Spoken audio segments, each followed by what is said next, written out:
Okay, number 2. Why are the Blazers taking off now as opposed to the 500 team they were the first half of the season?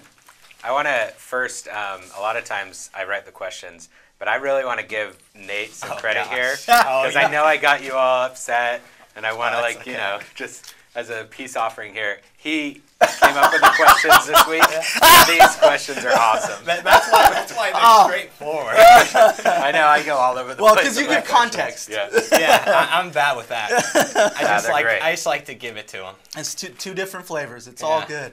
All right, so you can take this one, or you're going to continue I'll to start. blow up this guy's head, man. Dude, he doesn't just wait till the last question. At least wait till the end. All right. Last 18 games, the Blazers are 13-5. That's the 4th best record in the NBA during that stretch. So they're playing some great basketball right now. I think what we're seeing is early in the season, their defense was great, their offense was horrible. Then their offense got a little bit better, and their defense went down a little bit. But right now, during this 18-game stretch, their offense ranks 8th, and their defense ranks 11th. And the barometer is always, if you can have a top 10 offense and a top 10 defense, then you are an elite team. And that's the way they're playing right now. I think that obviously there's a lot of reasons for this. One is Lillard. He's taken his game to another level. He's scoring about 5 points more per game during this stretch. He's done that while improving his efficiency. He's shooting about 41% on threes. So he's playing like a superstar. CJ McCollum has been solid. I don't think he's been any better than he was early in the season, but he's remained on an even keel. But what they're also getting is they're getting better play from Jusuf Nurkic. They're getting better play from Maurice Harkless, and they're getting continuous good play from Al-Farouq Aminu and from Ed Davis. And so you're getting good contributions up and down the lineup right now. And I want to talk just briefly about Jusuf Nurkic because I think that there's been a fair amount of deserved criticism of Jusuf Nurkic this season. He hasn't lived up to expectations. But since the new year, since January 1st really, and especially over the past 14 games, he's been really good. And I'm not saying Nurk Fever is back yet, and I don't know if I ever want Nurk Fever to come back.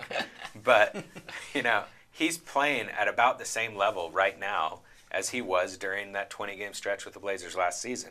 He's improved his shooting. That was something that we harped on him consistently early in the season, that he was very inefficient, but he's shooting about 53% since the new year. He's rebounding more. His rebounds are almost up to 10 per game. And if you look at his stats are just a little bit down from what he did in Portland during those 20 games last year, but he's also playing about 5 minutes less per game. And if you look at the per 36 numbers, he's right there. He's playing about at the same level as he was during Nurk Fever. And I think that when you're getting that kind of contribution from Nurkic where you're still getting the elite defense and he's anchoring a consistent top 10 defense. He elevated them to a top 10 defense last year when he came here, when they were terrible before that, and they've maintained that consistency as a top 10 defense all year long, and he's the anchor of that defense. But now you're getting where he's not hurting the offense like he was earlier in the season. During the past 18 games, their offensive rating is 110, and their defensive rating is 99 when he's on the court. And those are elite level numbers. So he's been really good. Maurice Harkless, I know you're going to talk about Harkless some. It's just everyone's playing well. The rotations are working. Stotts is running rotations out there that are effective. And it's just Damian Lillard and Jusuf Nurkic, in my mind, are the two biggest reasons right now. Yeah, I think it's the consistent contributions they're getting from their secondary players. Damian Lillard has been on an absolute tear, and that has definitely helped. But they're getting, right now, during the stretch, they're getting, like you said, consistent performances from Jusuf Nurkic, Al-Farouq Aminu, and the return of Maurice Harkless over the last 9 games has been absolutely huge for the Blazers. He was a piece they were missing throughout the first half of the season. And really, you talked about Nurkic playing like the guy he was last year. Harkless during this 9-game stretch has been pretty similar to the guy we saw last year. And at the beginning of the year, when he was in the starting lineup but wasn't really engaged offensively, the Blazers were great defensively, poor offensively. Then he falls out of the rotation. Blazers offense picks up, defense comes down a while. He returns to the lineup. The defense, alongside with Nurk and Aminu, improves, and now he's contributing a little bit on offense as well, and the offense has been good. So I think the contributions from those 3 guys, their starting 5 right now, is really giving them a lot. I mean, the bench players for the most part, Shabazz Napier has slowed down a little bit. And they're not always getting consistent performances from Evan Turner. His minutes have gone down. Ed Davis has been fantastic, as always. But the bench players, they're not necessarily getting the same guys to come out every night. But that starting five has been rock solid since Maurice Harkless returned to the lineup. I mean, in this 18-game stretch Jared's talking about where they've been 13-5, they're 5-5 against playoff caliber teams fighting for playoff spots, which is respectable. That's good. That's fine. They're 8-0 against everyone else. Yeah. That means they're taking care of business. They're beating the teams they should and need to beat, and they're winning enough of the games against competitive teams, to keep this going where they can continue to make a climb in the Western Conference. And I think it has a lot to do with the consistency they're now getting from some, I don't want to call them role players because they're bigger than that, but they're secondary options for the Blazers. Hasn't that been a key all year long? When we started this at the beginning of the year, didn't we say they've got to beat the bad teams? Yeah. And now you're seeing that, and that's been a big part of the difference why we're talking about them as a potential, having a home games, being hosting playoff series, which is crazy. I kind of want to bring up an idea that I was thinking about with this, because I totally agree with what Jusuf Nurkic is doing right now and kind of coming back into form with that Nurk fever. I mean, that's been huge defensively. And I go back to the Utah game with Maurice Harkless. The 6 steals was great and all, but just what he did defensively, I mean, he caused so many problems for that team. And his defense turned into offense. Yeah. And so when you're getting that production, I think that changes the mentality that you have with your role players or your starting players. So that's been impressive to see.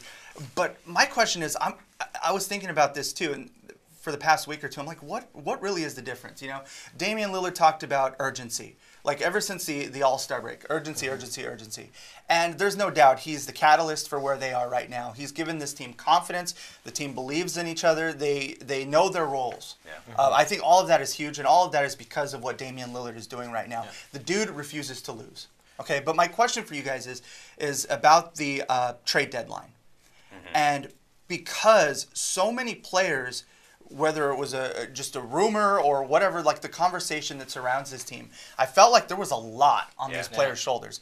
Outside of Damian Lillard, it felt like everybody was free game. You can make the case for C.J. McCollum if you want to, but even he said, leading up to the trade deadline, he's like, I'm trying to do anything but think about this. Yeah. Like, I'm going to watch some Netflix, drink some wine, whatever.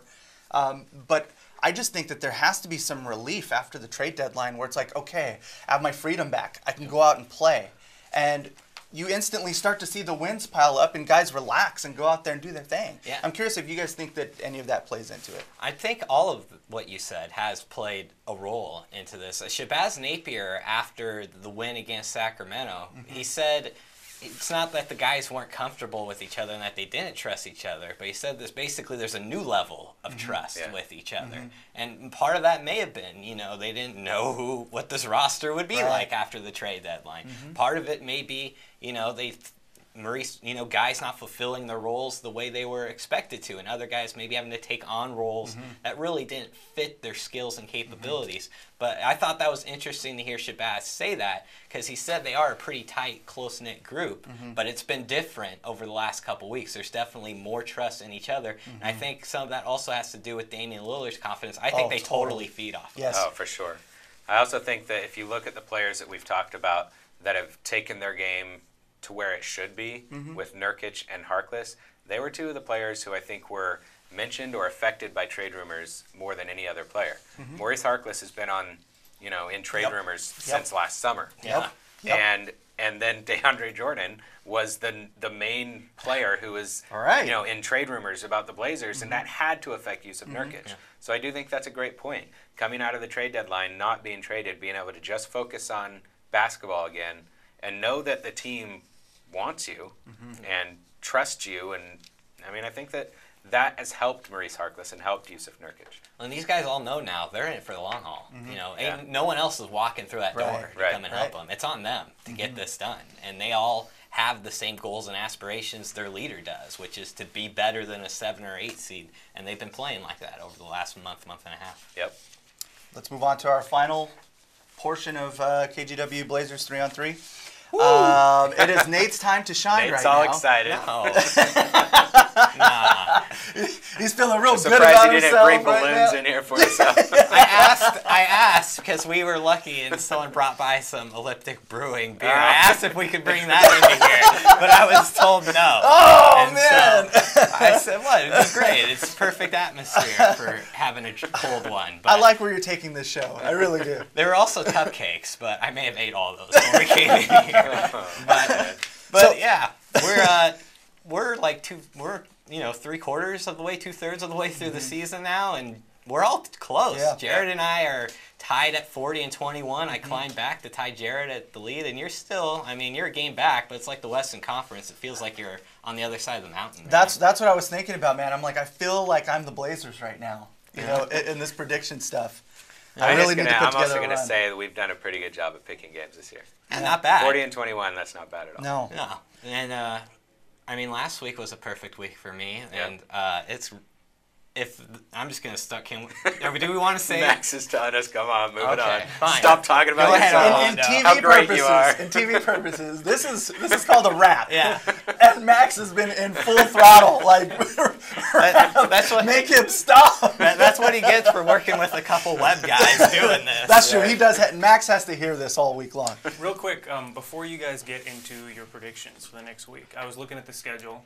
You guys have been talking about how tight the West standings are, especially teams 3 through 10 if you take out Houston and Golden State.